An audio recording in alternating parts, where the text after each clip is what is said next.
Silencio, por favor.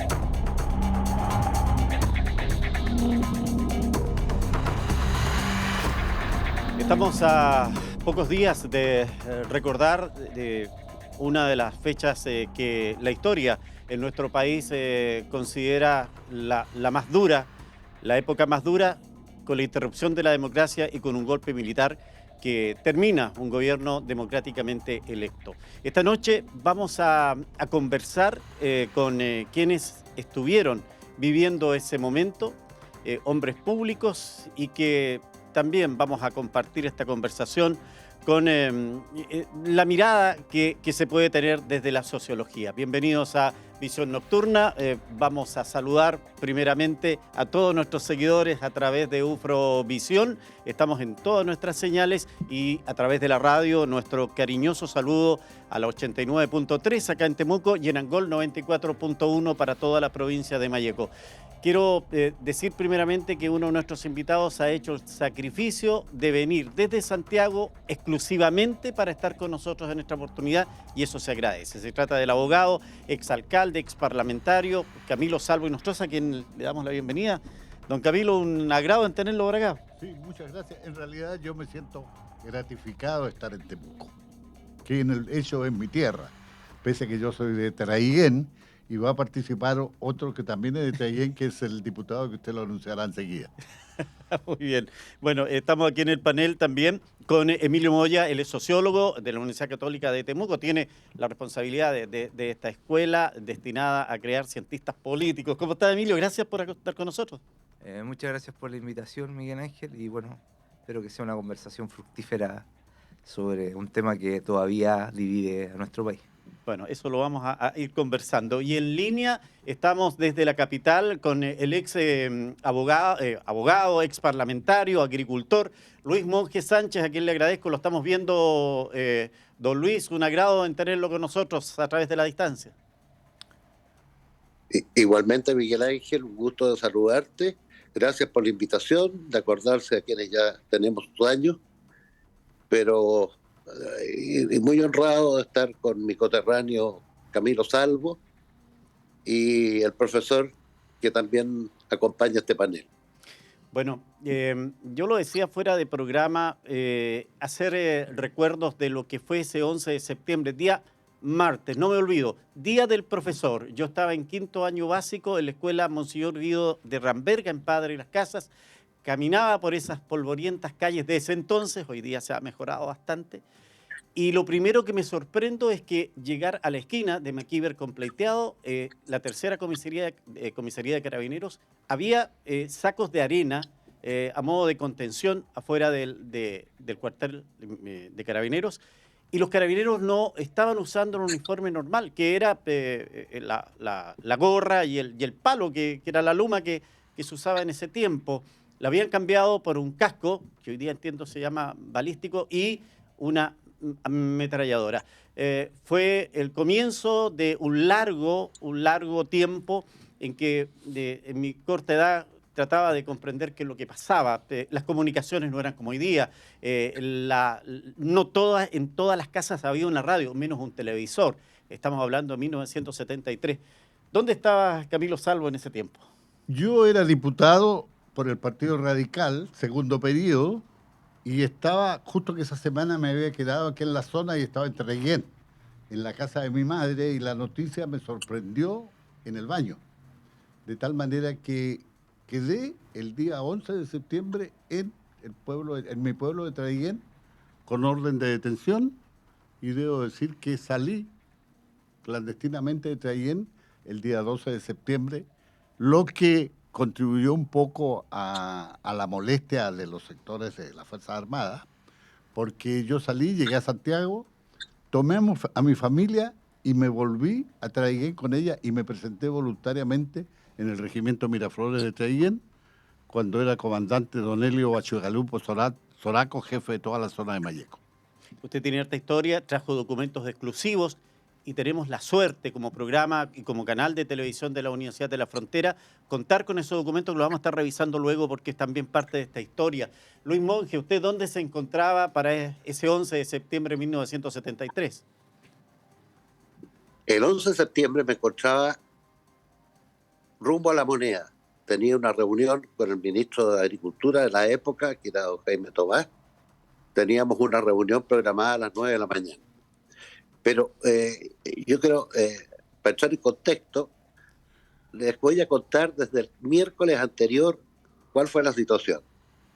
Yo el jueves en la mañana fui a Temuco en busca de repuestos. Viajar en ese tiempo era difícil, estaba el país paralizado y era muy difícil conseguir combustible. Se vendían de a 15 litros, de a 20 litros y para programar un viaje había que hacerlo con bastante anticipación y juntar, no habían bidones en ese tiempo, en chuicos, para poder viajar.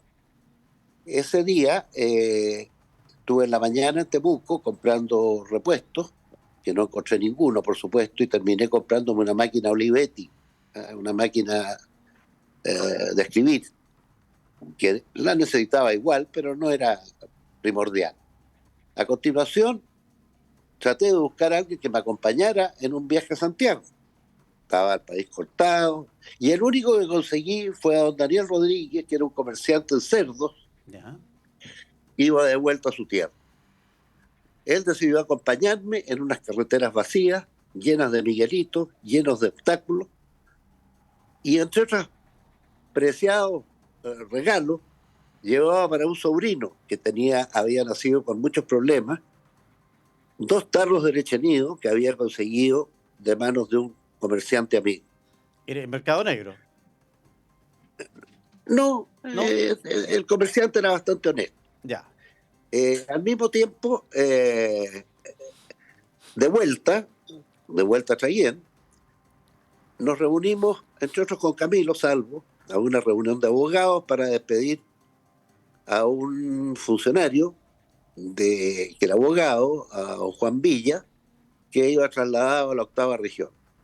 Tuvimos una convivencia, como siempre, en muy buenos términos, y me acuerdo con simpatía que empezamos a discutir con Camilo sobre el futuro del gobierno.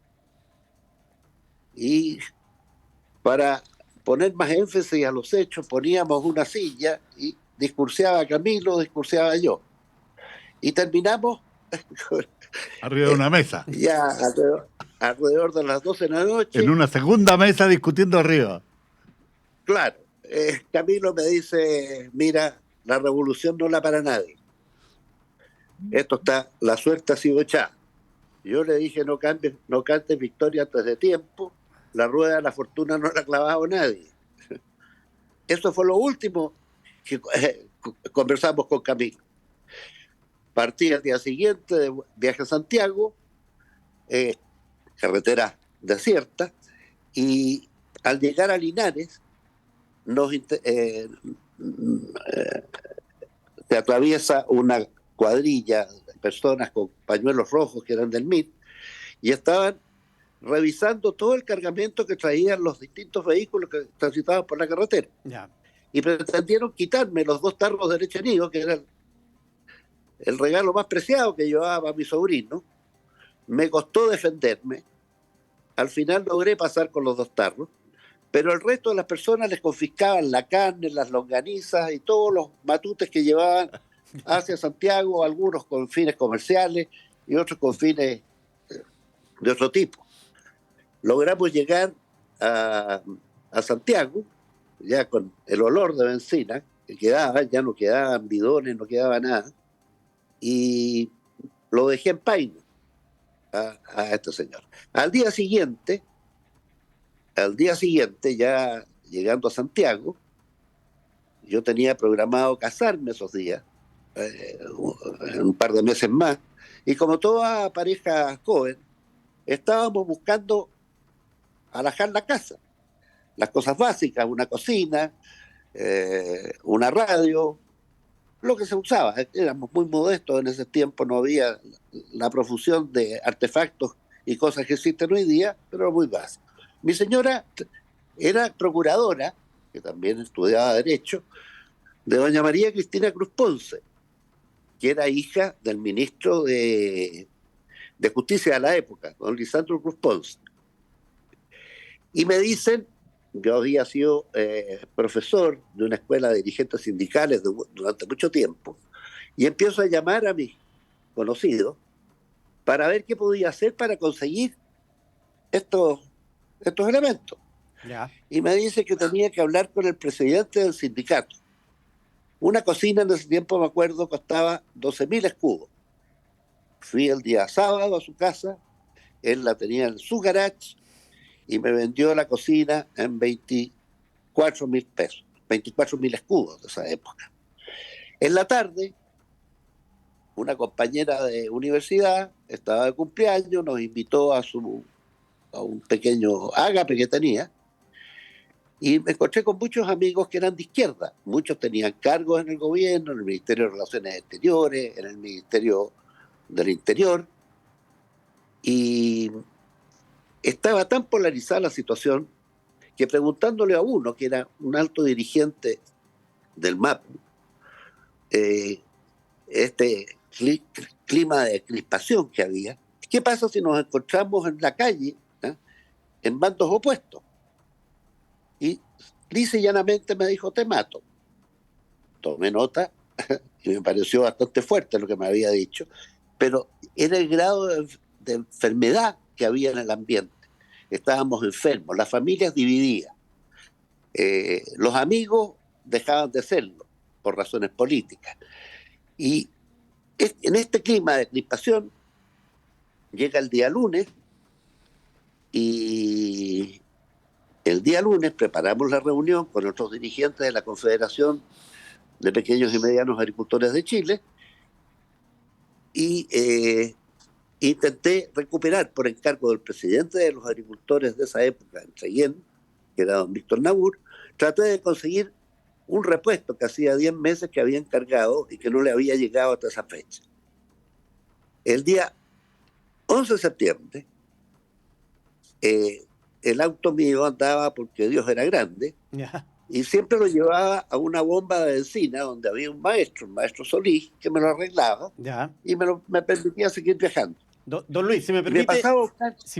dejemos el ¿Cómo? auto estacionado ahí en el Servicentro para ir tomando también la conversación con el resto de los panelistas y volver con usted, porque también entre ustedes dos tienen una historia maravillosa que es interesante conocerla en todos en todos sus detalles. Emilio, estamos viendo momentos distintos por las edades, estamos viendo historias, estamos viviendo y conociendo un Chile que para muchos hoy día está bastante desconocido, era otra realidad. Sí, o sea, yo nací en dictadura, pero no viví el golpe de Estado. Nací en los años 80 y mi primer recuerdo que tengo son las primeras protestas que se hacen. Yo soy de Santiago, las primeras protestas en el Parque La Bandera, en la población La Bandera, en los años 85, 86, cuando se empiezan ya a manifestar, ¿no es cierto?, de alguna manera manifestaciones, uno posterior a las crisis económicas y otro finalmente a generar un nuevo proceso plebiscitario para sacar a Augusto Pinochet del cargo. Eso es el primer recuerdo que tengo. Ahora, con respecto a la realidad actual o a las personas que no vivimos el golpe de Estado, propiamente tal, yo creo que el golpe de Estado en nuestra sociedad ha provocado una ruptura de la cual todavía no nos reparamos. Yo creo que eso es fundamental. Y yo diría que hay dos elementos fundamentales que, a mi juicio, no han permitido justamente esta reparación de esta ruptura. Uno tiene que ver con la violación de los derechos humanos y el no conocer, ¿no es cierto?, el paradero de muchos detenidos desaparecidos, creo importante. Y otro, yo diría el no reconocimiento de que efectivamente tuvimos una dictadura y que una dictadura no se puede justificar más allá de los avances que pueda haber tenido en los procesos de modernización del país, más allá de la crisis en la cual nos encontramos, en la polarización que se habla, que me parece que efectivamente hoy día también tenemos altos grados de polarización, pero creo que no podemos olvidar esto, no es volver a dividir el país. El país está dividido y el país está dividido mientras no reconozca su historia, y una historia que fue reciente, no es una historia de largo alcance, diría un historiador, es una 50 historia, años. no es, en términos históricos, no es mucho. es muy poco. Entonces yo diría que hay que hablar de esto, aunque duela, hay que hablarlo obviamente no desde la polarización, sino de encontrar los puntos de encuentro entre las diferentes personas y sobre todo con las generaciones nuevas. A mí me parece súper fundamental hablar sobre lo que pasó en Chile en el 73, antes del 73 también, pero posteriormente, porque los efectos todavía los sentimos, todavía estamos discutiendo una constitución que nace en 1980 en dictadura y que si bien tuvo, ¿no es cierto?, cambios en los gobiernos democráticos, todavía estamos en un proceso de discusión constitucional si mantenemos esta constitución o la cambiamos. Camilo Salvo, usted me dice que Sí. usted se entrega de manera voluntaria Sí. a las autoridades militares Sí. de la época. Sí, pero yo creo que lo dicho eso, o lo dicho por el colega Luis Monge, exdiputado de la UDI, yo creo que no tiene ninguna importancia en el debate. No cae un gobierno por 2 latas de leche, ni cae un gobierno por falta de benzina. Los gobiernos caen y los golpes de Estado se producen por otras razones y hay que analizarlo en el contexto histórico. Yo desearía 2 minutos, 3 minutos Por favor. para los efectos de hacer el contexto. En primer lugar, las cosas hay que analizarlas en el contexto histórico, en la época en que ocurrieron. ¿Qué pasaba en el mundo en el año 1970 cuando es electo Salvador Allende? Lo primero que hay que decir que Salvador Allende es electo democráticamente y obtiene la primera mayoría de 3 candidatos, 3 o 4 candidatos, y que normalmente la tradición chilena permitía que el primero, el que sacara la más alta votación, fuera electo presidente. Había ocurrido así con don Jorge Alessandri, había ocurrido así con Gabriel González Videla, no con don Eduardo Frei Montalva, que ganó por mayoría absoluta, y eso estaba dentro de la tradición chilena. De tal manera que tenemos un presidente electo con el 38, 39, 38% en ese momento, que es la primera mayoría relativa y que era el Congreso pleno, en uso de las facultades señaladas en la Constitución, quien determinaba quién era el presidente de la República. Ahora, en el contexto internacional, en ese momento estábamos en la época de la Guerra Fría, con 2 grandes polos, la Unión Soviética y los países de la Europa del Este, y por otro lado, el mundo occidental, liderado por Estados Unidos y con el apoyo de Inglaterra, Francia y las grandes potencias. La segunda cosa es que se había producido la liberación del colonialismo por parte de la India, que hoy día tiene más de 1.000 millones de habitantes, y se había producido la liberación de China de la dictadura que tenía con el triunfo de Mao Zedong. Y la descolonización del África, lo que había provocado la existencia de un grupo que se llamaba países no alineados. Los países no alineados estaba fundamentalmente Nehru, la India, China no estaba, pero estaba gran parte de África, estas democracias emergentes, que la mayoría después terminó en dictadura. El segundo contexto era que la Iglesia Católica en el mundo había adoptado una línea progresista.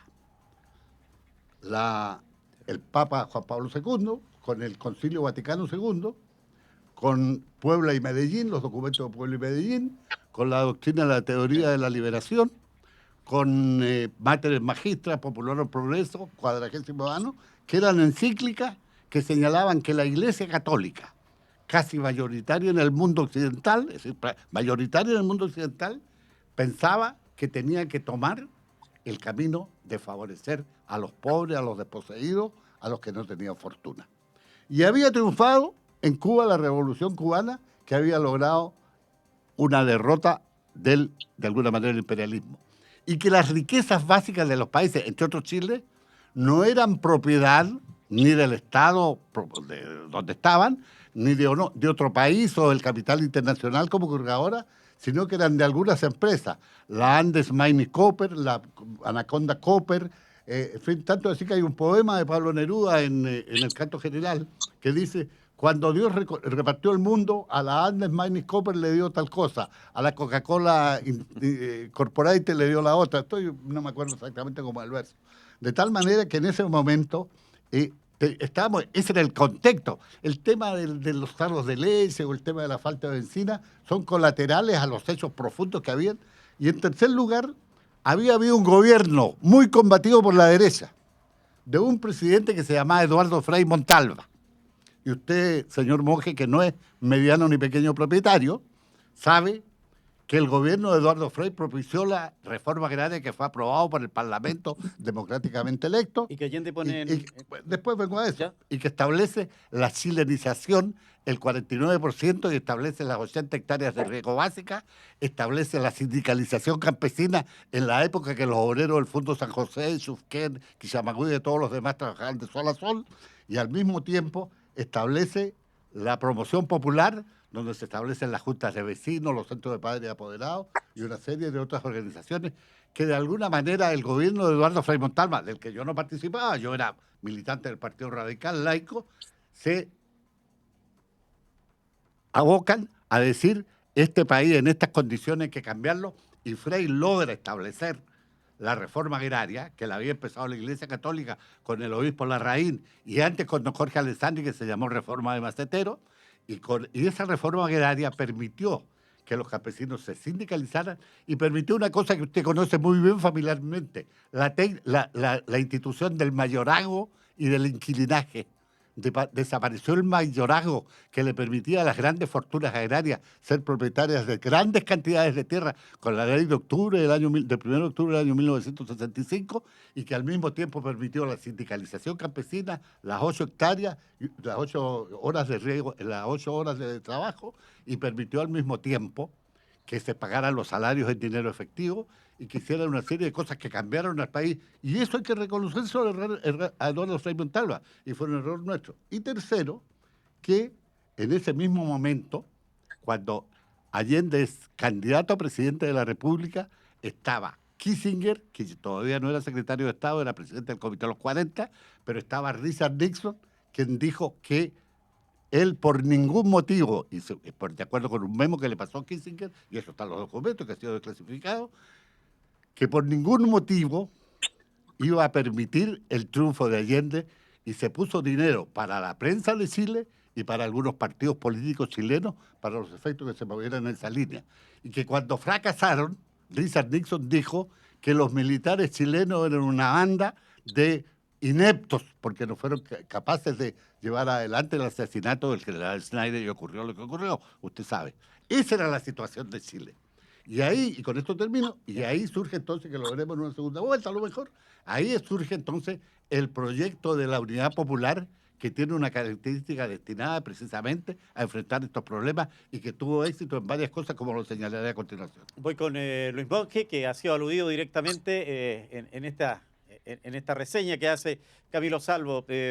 ¿Comparte el emplazamiento, Luis? No, si los comparte quiere decir que yo estoy equivocado.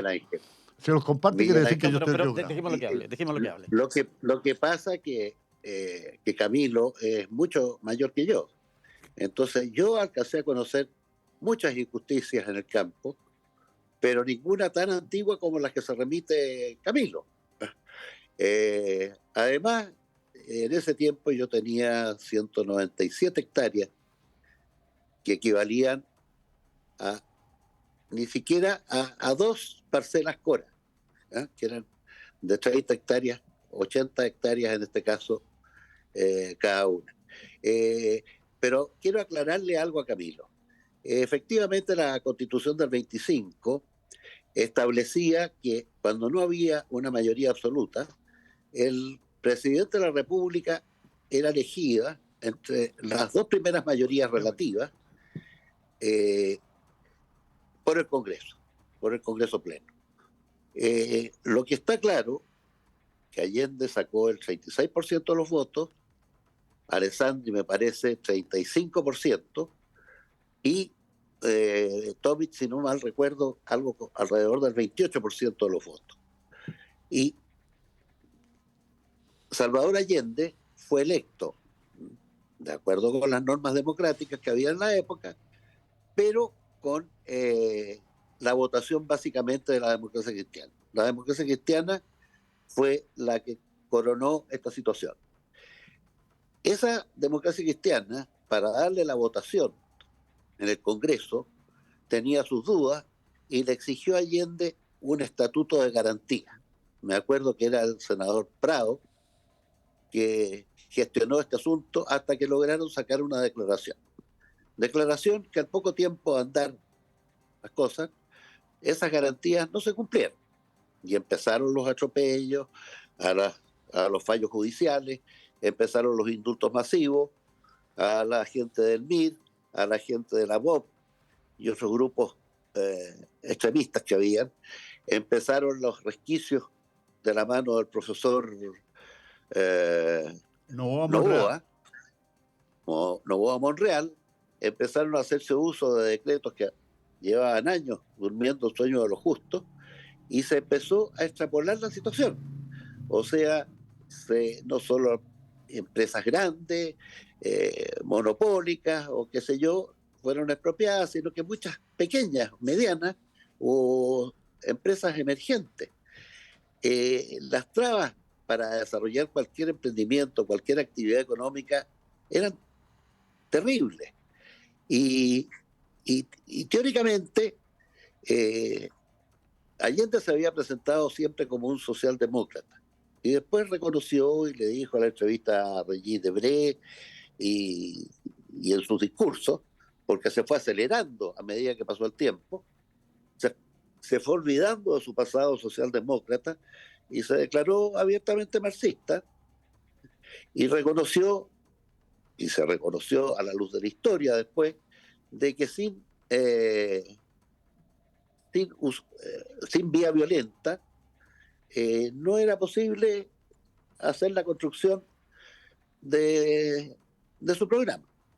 Y ahí empezaron las contradicciones, y ahí empezaron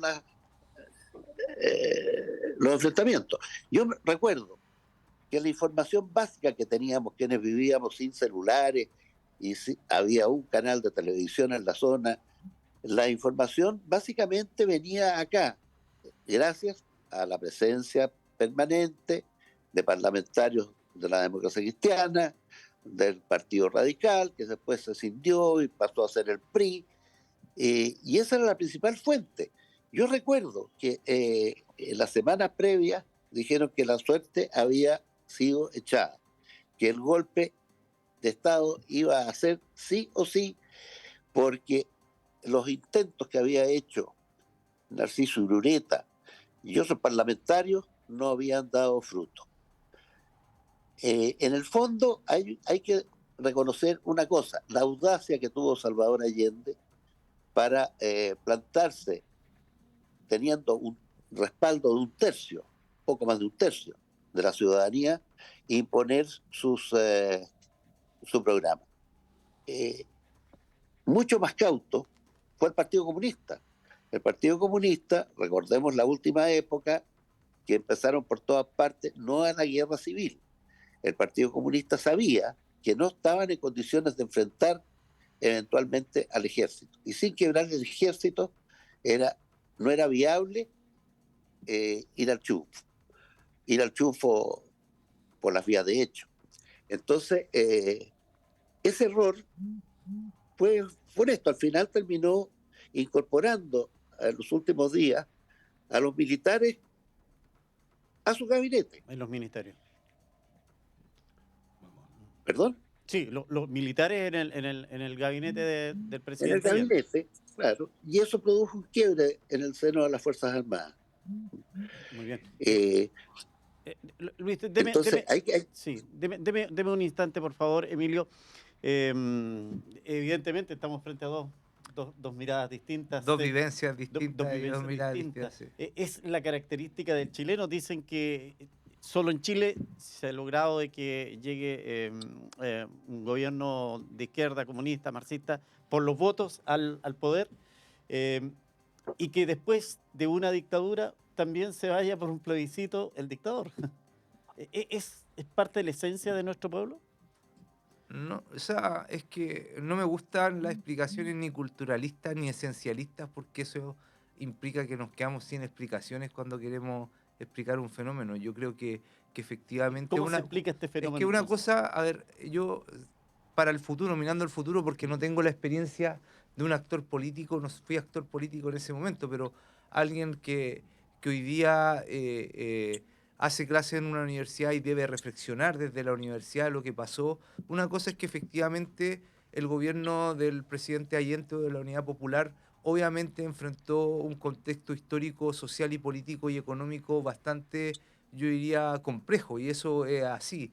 Yo creo que eso es un elemento importante a considerar en la discusión. Y que más allá de las percepciones que tengamos, si fue un buen gobierno o un mal gobierno, fue un proyecto transformador. Eso no cabe duda. Ahora, si las transformaciones eran legítimas, no eran legítimas, o estaban validadas o apoyadas, también era relativo, porque después en una elección parlamentaria la Unidad Popular logra una mejor votación que la elección presidencial. Por lo tanto, hay, ¿no es cierto?, en términos electorales, un mejor performance. Uno podría decir, hubo un apoyo. Yo diría que el tema acá hay que separar dos cosas. Si es justificable o no, independiente de cómo sea un gobierno o una dictadura, y otra cosa es cómo podemos, ¿no es cierto?, enjuiciar un determinado gobierno. Yo diría que en términos del análisis o la reflexión no podemos hablar de hipótesis que no existen. No podemos decir si íbamos a una vía armada cuando eso no pasó.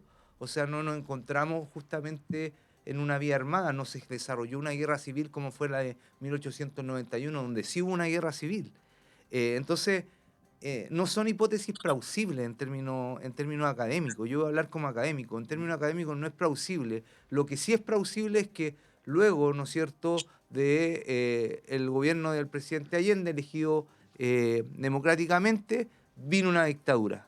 Y esa dictadura, de alguna manera, transformó a la sociedad chilena en muchos ámbitos, no solo en ámbitos económicos, sino en ámbitos políticos y culturales. Y eso hasta el día de hoy se hace sentir.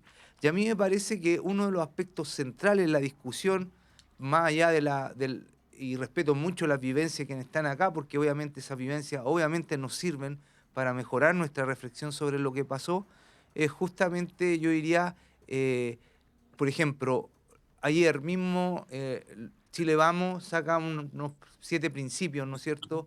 Pero en ningún principio está la crítica derechamente o visiblemente hacia la dictadura propiamente tal. Y yo entiendo, creo, y aquí sigo la tesis, por ejemplo, de ciertos sociólogos que plantean que reconocer que la dictadura fue dictadura para algunas personas tiene la connotación de que ataca la esencia de esas personas propiamente tal, porque finalmente salieron beneficiados o beneficiadas con la dictadura.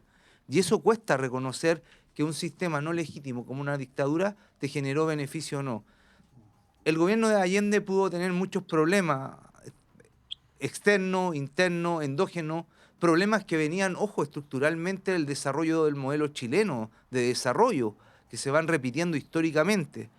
Una cosa es si el gobierno tenía que terminar con una dictadura o se iba a llamar a elecciones. Lo que hubiera pasado, no es que vamos a ir a una guerra civil, eso no lo sabemos. Pero es una hipótesis que, vuelvo a reiterar, no pasó en la historia. Lo que sí sabemos es que una dictadura donde se violaron los derechos humanos y donde todavía tenemos gente que no sabe el paradero de, ¿no es cierto?, de sus familiares. Y eso a mí me parece que reconciliar un país en esos términos es complejo, es muy complejo. A eso me refiero yo, más que nada me gustaría enfatizarme. Porque no tengo cómo de alguna manera discutir sobre vivencia donde a dos actores que tienen sus vivencias legítimas y percepciones legítimas sobre el proceso que compartieron. Oiga, hablábamos de documentos históricos, Camilo Salvo. ¿A usted le correspondió en el Congreso Nacional, junto con otros parlamentarios, dar lectura del documento en el cual se establecía que el gobierno de la Unidad Popular estaba fuera de la Constitución, era inconstitucional en definitiva? Bueno, sí, efectivamente, es este documento, que es la sesión 33 ordinaria en miércoles 22 de agosto de 1973. En este debate por parte de la Unidad Popular hablaron los diputados Luis Mayra, el diputado Insunza y yo, designados por los respectivos comités parlamentarios sobre el tema. Y por la derecha habló fundamentalmente por la Democracia Cristiana, que en ese tiempo ya era CODE, habló Orrego, y hablaron entonces los diputados que venían del diario El Mercurio, que eran la periodista Silvia Pinto y el periodista señor Pérez de Arce, que habían sido electos precisamente en su calidad de periodistas del Mercurio. Esa es la verdad de las cosas. Pero antes de eso quiero decir muy brevemente que desvirtúa esta situación tan tremenda que se ha mencionado, un hecho claro que es el siguiente. Primero, el gobierno de Salvador Allende es electo en un cambio diferente en la política chilena, en el sentido que se unen tres fuerzas diferentes, laicos, cristianos y marxistas, para los efectos de elegir constitucionalmente a un presidente para preparar el camino para construir una sociedad socialista. Y ese ya no era el frente de clases del FRAP, sino que era una combinación en que radicales y democráticos, Mapu y cristianos de izquierda que venían de la teología de la liberación y de los cristianos por el socialismo, y el Partido Socialista y el Partido Comunista, marxistas-leninistas, diría yo, un poquitito pasado más allá del Partido Socialista de lo que debería haber sido desde el punto de vista marxista histórico, quienes conforman un frente que ya no es el frente de la clase, sino que es un frente social para los efectos de ganar la elección presidencial y llevar al primer presidente marxista del mundo por la vía democrática, por la elección, por el voto, a la presidencia de la República. Es inédito en el mundo. No hay ningún país que hubiera llegado en ese momento, no había ningún país que hubiera llegado en ese momento a esa situación. Y ocurre. Pero esta situación que se produce, que dicen que estaba una cosa tremenda, es bastante... ¿Y qué decía el programa? El programa decía, mire, vamos a profundizar la reforma agraria. Ya. Segundo, no vamos a chilenizar el cobre como lo hizo Frey, sino que vamos a nacionalizar las riquezas básicas. Y en segundo lugar, vamos a hacer una promoción popular que sea real y efectiva. Me refiero a los dos primeros. La reforma agraria se hace efectiva. Cuando se produce una situación de reforma agraria en cualquier lugar del mundo, se producen las situaciones que se produjeron. Yo reconozco que efectivamente hubo injusticia, me tocó defender a algunos agricultores de la zona para los efectos de volver al equilibrio, pero esos cuentos son cosas particulares. Pero desde el punto de vista general, la reforma agraria avanzó y se terminó en Chile con el latifundio, y lo que hay hoy día de la industria agraria, especialmente de plantaciones, es producto de la reforma agraria impulsada por los gobiernos de Eduardo Frei Montalva y luego completa por el gobierno de Salvador Allende, cuyo ministro de Agricultura era Jackson Scholl, que había sido el director de la reforma agraria en tiempos de Frei. De tal manera que hay ahí una colusión entre cristianos e izquierda y laicos para los efectos de entrar a un sector postergado de la sociedad, que era el sector de la tierra. Solamente estaba la NEF, el colegio de profesores, el colegio de abogados, pero los campesinos eran trabajadores de sol a sol, en fin. Y en segundo lugar, y aquí hay un hecho que es divertido, por lo siguiente: el gobierno de Salvador Allende, yo era diputado en ese tiempo, de tal manera que estuve en la ejecución y estuve en las comisiones, el presidente Allende envía el proyecto de nacionalización de las riquezas básicas, vigente hasta hoy día, en que el cobre, el salitre, el hierro, todas las riquezas que están en el subsuelo, el litio, son de propiedad de todos los chilenos, a través del Estado, propiedad del Estado, propiedad de los chilenos. Y resulta que esa votación, y por eso yo no puedo entender aquellos que estaban sojuzgados y perseguidos, como lo dice el colega Monge, que en fin aquí y allá, que todas estas cosas tremendas, resulta que votaron favorablemente. Votaron favorablemente en junio de 1973, ¿no? O 72. No. Julio de 1900, no me acuerdo exactamente cuántos se nacionalizaron las riquezas básicas, que es la única medida profunda en la economía que la Junta Militar expresamente no derogó.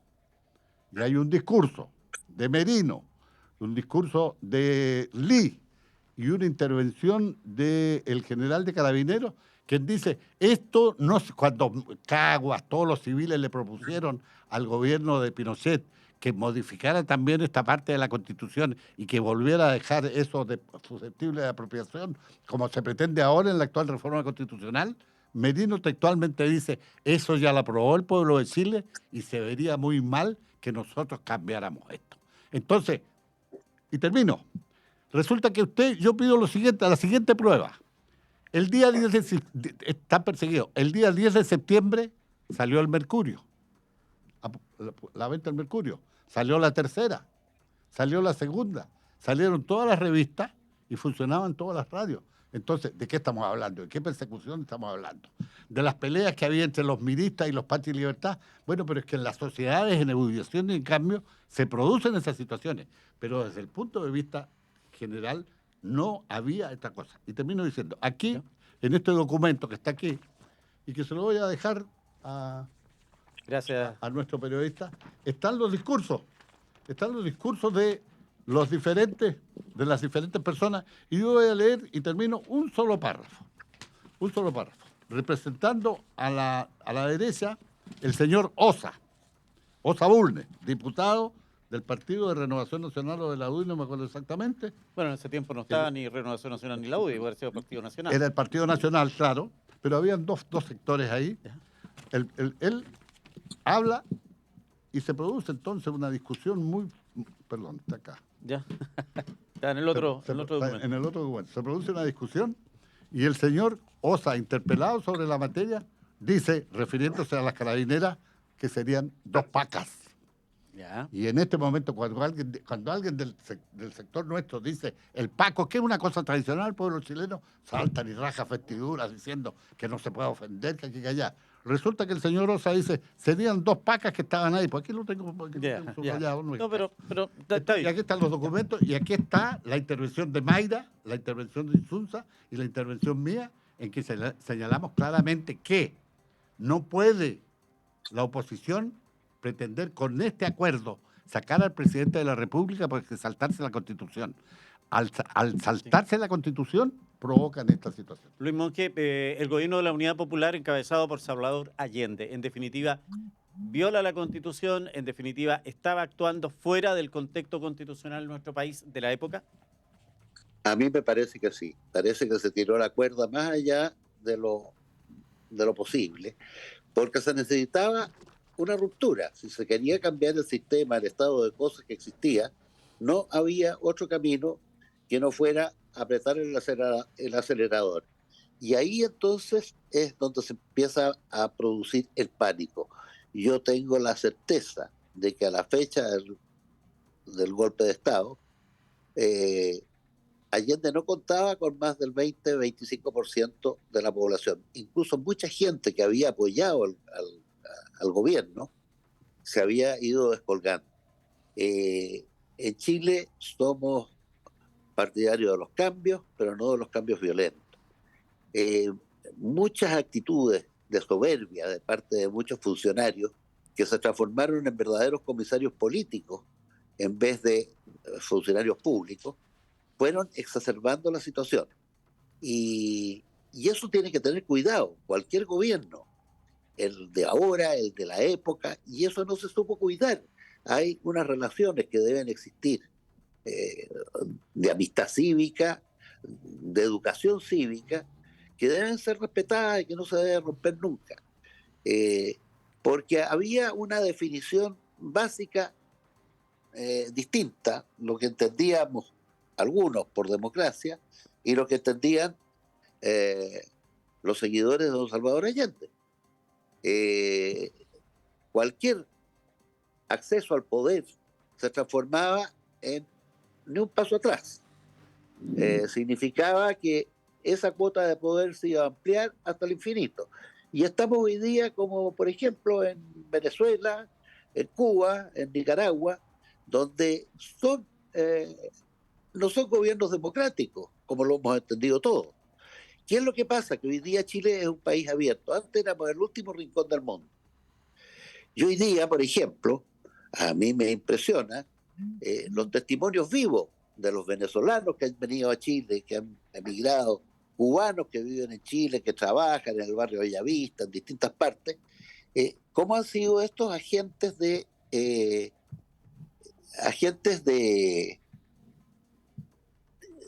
informantes del pueblo chileno, de lo que pasa, cuál es la realidad de esas latitudes? Países en que la gente tiene que irse porque no tienen que hacer, sí, porque no pueden vivir, porque no pueden satisfacer sus necesidades básicas. Luis, Todas nuestras ciudades y pueblos yo quiero escuchar, esto. Luis, yo quiero escuchar de usted qué hizo la derecha para evitar que se generara este golpe de Estado?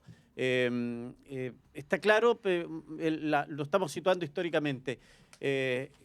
¿Cómo se comportó la derecha para poder encontrar una salida que no fuera a través de la intervención de las Fuerzas Armadas? Yo entiendo que la batuta la llevaba la democracia cristiana.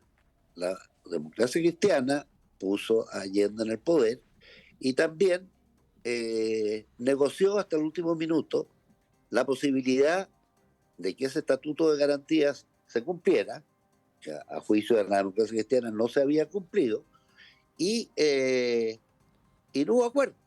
Y no hubo acuerdo, y se juntó a esto, a la visita de Fidel Castro y otra serie de antecedentes que hubieron en la época, que la gente se atemorizó. O sea, aquí queríamos cambios. Toda la población quería cambios importantes, pero no estábamos para llegar a un régimen a la cubana o hoy día a la venezolana, que están más de moda, y la gente se retacó. Creo que hubo un error de cálculo, pensar de que tenían un respaldo que no lo tenían en las masas, en la base. Ese respaldo no estaba. Claro. Entonces faltó prudencia y faltó voluntad para llegar a acuerdos. Emilio, ¿fue posible evitar la intervención militar, evitar este golpe de Estado, de acuerdo a los antecedentes que hoy se puede recopilar de la historia? Yo creo que sí, yo creo que siempre hay instancias cuando efectivamente entendemos lo que es una democracia, evidentemente hay instancias donde se puede evitar. O sea, estaba la posibilidad de llamar, aparte, si seguimos hablando de supuestos históricos, también estaba el supuesto histórico de que Allende iba a llamar y adelantar las elecciones. Entonces, ¿por qué no se esperó ese momento si es que efectivamente Allende no tenía el apoyo popular que se está planteando? Esos son siempre supuestos, no lo vamos a poder saber. A mí lo que me llama la atención en el discurso, lo vuelvo a insistir, y aquí quiero dejar un poco claro los puntos. Efectivamente uno puede decir que Cuba es una dictadura, que Venezuela es una dictadura, efectivamente, pero el gobierno de Allende no alcanzó a ser una dictadura. Lo que tuvimos después fue una dictadura. Y eso sí que es lo que me gustaría que hablásemos, porque plantear de que en el gobierno de Allende pudo ser bueno, malo, más o menos, es una discusión, pero donde hubo dictadura, donde se exilió gente, donde se censuraron medios de comunicación, donde se cerraron carreras, donde hubieron centros de tortura, fue en la dictadura, no en el gobierno de Allende, independiente si fue bueno, malo o más o menos.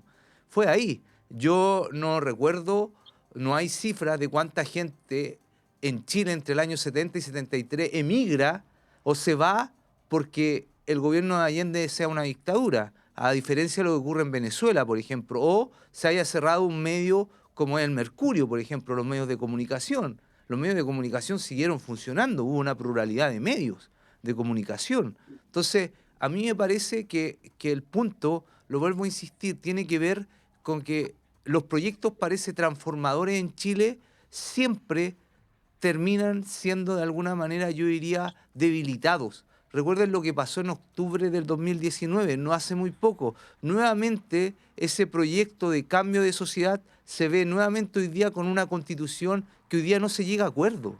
Hoy día no se llega a acuerdo. La última votación electoral replica la misma votación del sí y el no. La votación del presidente Boric con el candidato Kast en términos electorales, replica casi el mismo porcentaje de la votación. Entonces, el país sigue estando dividido. Entonces, está bien, hablen, a mí me parece bien cuando se habla o se plantea la discusión que Venezuela es una dictadura, Cuba es una dictadura, pero en términos históricos, donde la dictadura que hubo en Chile no fue una dictadura ni de la democracia cristiana, ni del Partido Radical, ni del Partido Socialista, fue una dictadura militar, civil, ¿no es cierto?, que duró 17 años, donde tuvimos senadores designados hasta los años 2000, ¿no es cierto?, y que transformó a la sociedad chilena.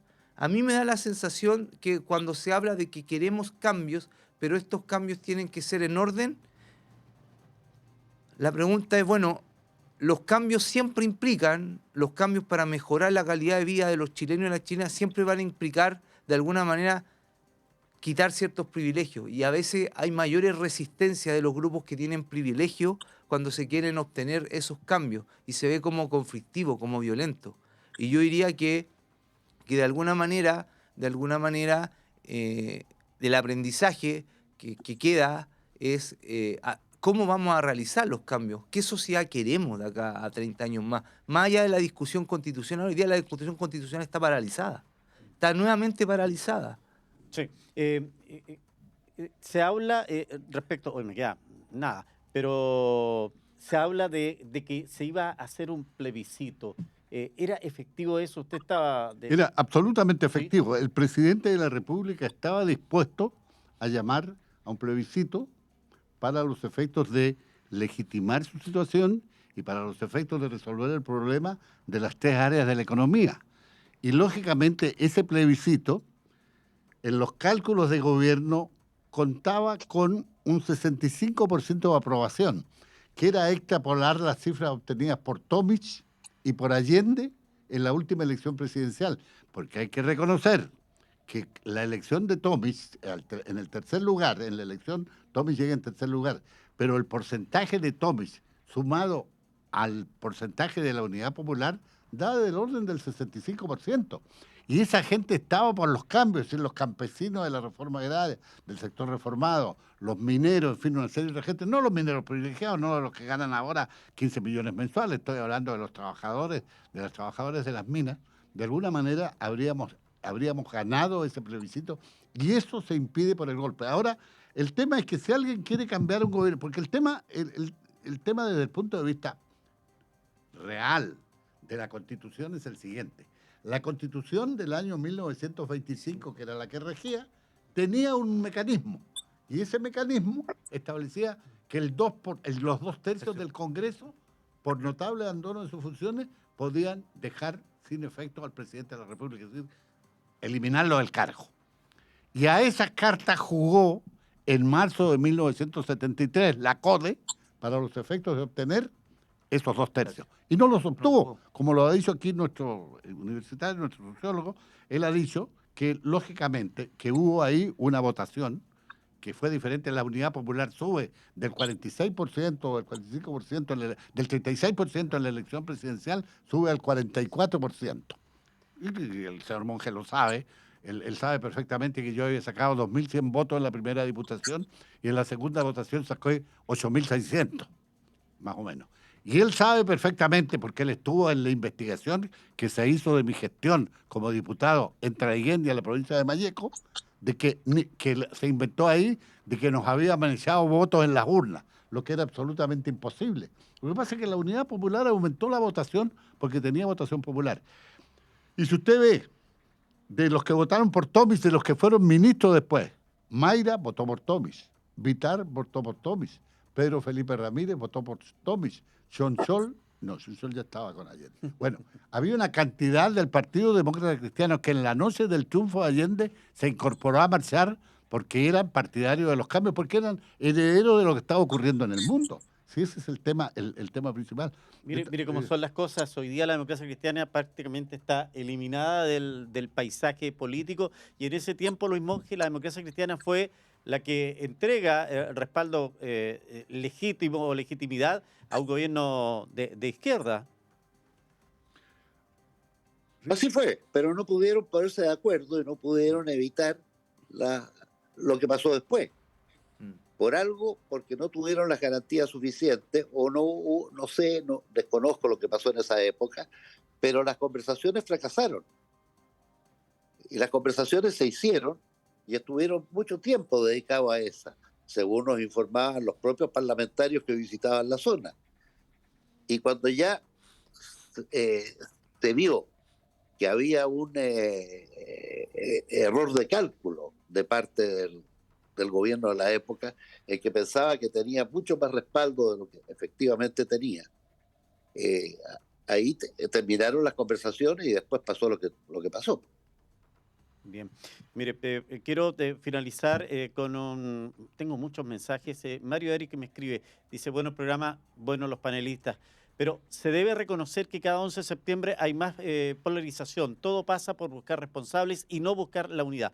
Esto fue la responsabilidad de todos los chilenos, y lo digo humildemente. Por lo tanto, lo mejor sería recordar el pasado para que nunca más se repita y no buscando responsables. Dejémosle esto a los historiadores. No digo que no hubo atropello a los derechos humanos, dice Mario Eric, pero miremos el futuro, que es lo más relevante para todos, pensando cómo crear más fuentes de trabajo, cómo mejorar la salud, la educación, las pensiones, etcétera. Tenemos un país maravilloso y no lo reconocemos. Hablo de la experiencia vivida desde los gobiernos de Jorge Alessandri en adelante, y lo digo porque ya tengo mis años. Es parte de un intenso comentario que me hacen respecto de lo que hemos estado analizando acá. Emilio, gracias por acompañarnos como siempre. No, gracias a ustedes, gracias por la conversación a los tres. Me sentí muy cómodo, gracias. Muchas gracias. Bueno, don Camilo, ¿qué decirle? Pues, gracias, quedamos profundamente agradecidos por su esfuerzo, por estar presente acá y compartir en este canal regional. Sí, yo quiero solo decir una cosa, me siento muy grato de estar. Yo tengo ya, señores telespectadores, 88 años, es bastante edad. Es bastante edad y lógicamente no estoy en vida activa política, no hago vida activa política. Mañana la municipalidad entiendo que me entrega un reconocimiento por mi defensa de los derechos humanos. No me asiste otra cosa. Creo que tenemos que trabajar en conjunto. Yo le debo decir, lo sabe el exdiputado Monge, que somos amigos. Él sabe perfectamente que hemos vivido fuera de aquella famosa fiesta en que además sacamos las mesas a la calle social. Nosotros hemos mantenido, no lo puedo relatar aquí ni él tampoco, hemos mantenido en los peores momentos en que él era fiscal militar o fiscal en Traiguén, en la época en que yo estaba preso, él mantuvo siempre una conducta que yo reconozco absolutamente honesta, seria y responsable. No tendría que hacer ningún reparo a su función de fiscal. Y él también podrá asegurar que yo nunca usé ningún elemento que pudiera pensar que era antidemocrático. Bueno, Luis Monge, agradecido por este contacto desde la capital. Y bueno, es un tema pendiente, es una situación de análisis que se sigue haciendo, ahora ya apoyados en la historia. Miguel Ángel, muchas gracias por la invitación, gracias a los panelistas, especialmente a mi colega Camilo Salvo, con quien hemos tenido tantos reencuentros y desencuentros a lo largo de una larga vida profesional. Una familia muy antigua, la de él y la mía, con quienes tengo muy buenas relaciones, muy buenos recuerdos.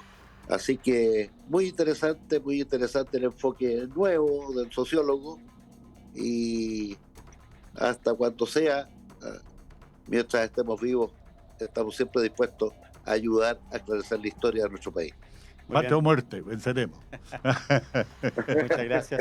Y a nuestros seguidores en Ufrovisión y en la radio, muchas gracias por acompañarnos. Gracias por sus comentarios. Y bueno, esto va a continuar. Usted nos va a encontrar los canales respectivos para seguir conociendo mayores antecedentes de este programa especial 11 de septiembre de 1973, golpe de Estado y la mirada de la región de la Araucanía. Muchas gracias.